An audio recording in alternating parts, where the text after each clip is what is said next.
अलख-नगरी, रावलपिंडी। अब तक हमने छठ के बारे में थोड़ा बहुत समझा पढ़ा। आगे देखते हैं छठ में था क्या। छठ के 7 बुनियादी रुकन हैं। सबसे पहले मोहम्मद उमर लीडर है, जिसकी जुमला खूबियों की वजह से उसे मुतल्लिका तौर पर लाइफ लीडर मुंतखब किया गया। पहली खूबी ये है कि वो सियानफ और मोतबरी के बोझ से हमेशा के लिए अज़ली तौर पर आजाद है। उसके अंदर का बच्चा हमा वक्त उसके कंधे पर सवार रहता है। पहाड़ों पर पहुंचकर उसके अंदर का शर्पा बेदार हो जाता है। फिर उसका जी चाहता है कि किसी हिलरी को कंधों पर उठाकर चोटी पर गाड़ सके, जिस तरह हमारे तमाम शर्पे किया करते थे। लीडर का सिर्फ एक मुतालबा है कि उसे चौधरी कहकर बुलाया जाए। मुतालबा सिर्फ कहकर बुलाने का है, समझने का नहीं। पुकारने का बाद चाहे आप उसे अपने काम में लगाए रखें। वो सौदा लाएगा, आपके लिए खाना पकाएगा, बर्तन धोएगा, चाय पकाएगा और जरूरत पड़े तो आपके पांव भी दबाएगा। लेकिन खबरदार, उसे मुसलसल चौधरी जी कहना जरूरी होगा, वरना नताइज के जिम्मेदार खुद आप होंगे। इस लिहाज से लीडर की हैसियत खालिस मर्द जैसी है। हमारा दूसरा रुकन मसूद कुरैशी शायर है। शायर का जाविया निगाह साइंसी है।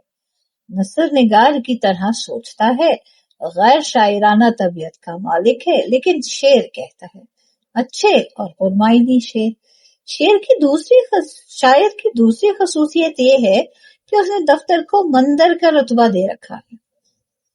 शायर के अंदर का बच्चा तवील दफ्तरी तपस्या के बावजूद अभी तक जिंदा है। उसकी जिम्मेदारी शायरी पर नहीं, बच्चे पर है।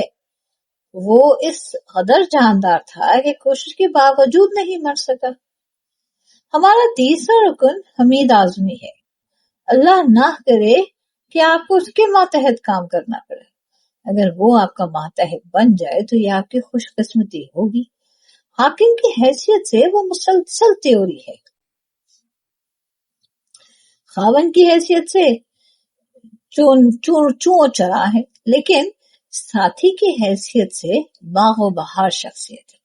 मुसलसल मफरा, मुस्कुराहट, खिदमतगार, मिठास का ऐसा मर्तबा जिससे फुआर उठती रहती।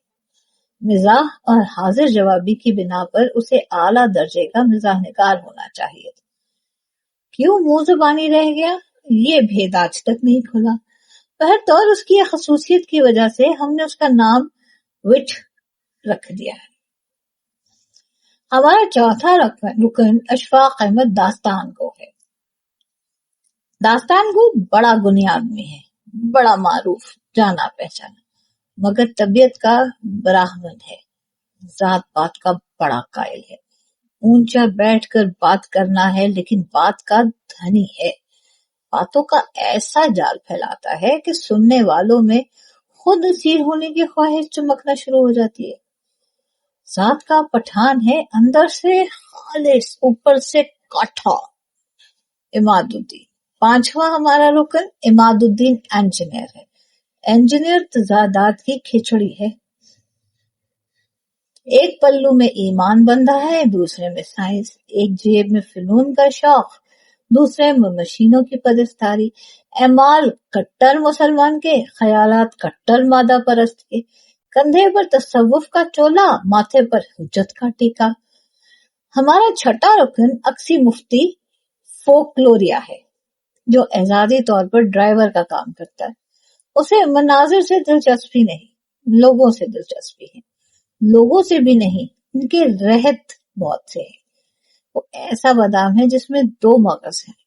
एक सूफी फिलोसोफर है, दूसरा शुद्ध अंग्रेज।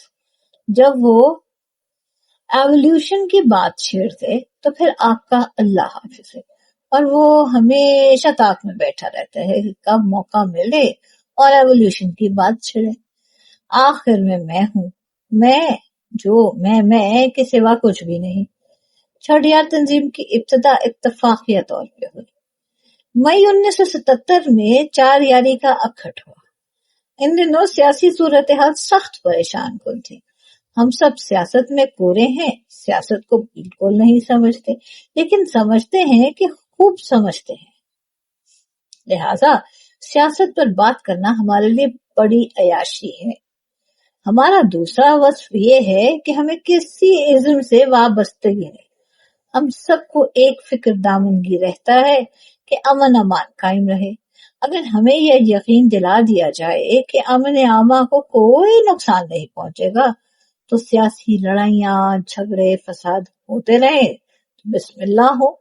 ہم صورتحال پر کتابی بحثیں کر کے دل خوش کر دیتے۔ ان دنوں ملک کی سیاسی صورتحال بہت پریشان کن تھی۔ سیاسی لیڈروں کے درمیان مذاکرات ہو رہے تھے۔ آپ جانتے ہیں کہ مذاکرات میں باتیں ہوتی ہیں، سب اچھا کی رپورٹیں ہوتے ہیں، نہ نتیجہ ہوتا ہے نہ فیصلہ۔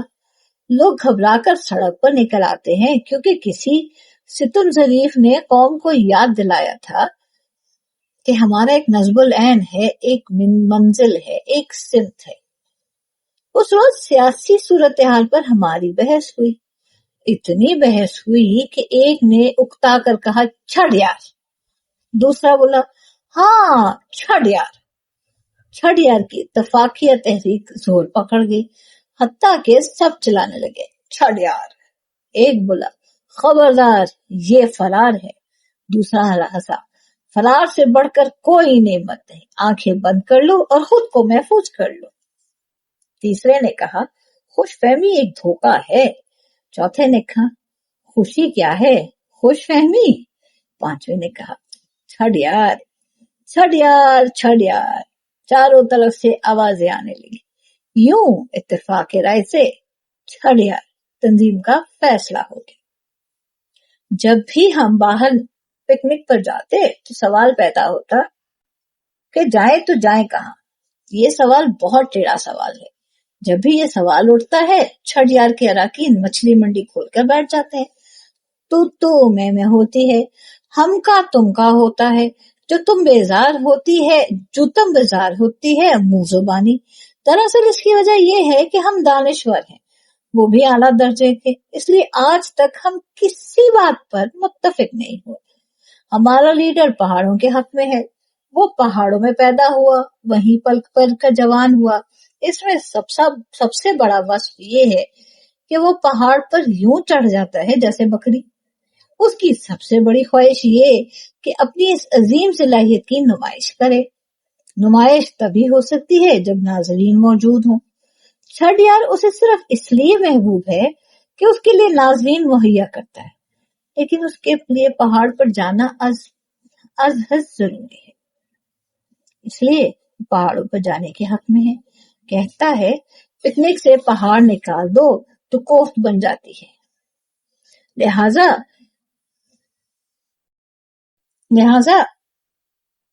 میدانی علاقوں میں جانا بے معنی ہے۔ لوک رسیت سیاحت کا دیوانہ ہے، اس کا کہنا ہے کہ پہاڑ پتھر ہیں، پتھروں سے کیا دلچسپی، اصل چیز تو لوگ ہیں۔ لوگوں کو دیکھو، ان سے باتیں کرو، ان کو سمجھو۔ انجینئر بہت گھوما پھرا آدمی ہے، اس نے پاکستان کے دور دراز علاقوں کو دیکھا، وہ سب تفصیلات جانتا ہے، لہٰذا ہر بات کے بیچ میں بول اٹھتا ہے ادھر جاؤ گے تو یہ ہوگا، ادھر جاؤ گے تو وہ ہوگا۔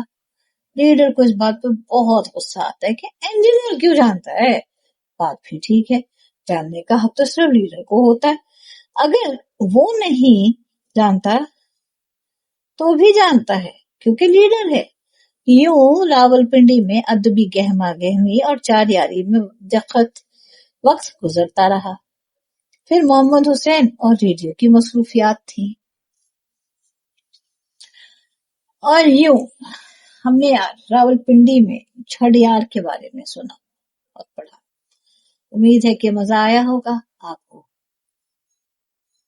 کوئی آنا ہو، کوئی تنقید ہو تو آگاہ کیجیے گا۔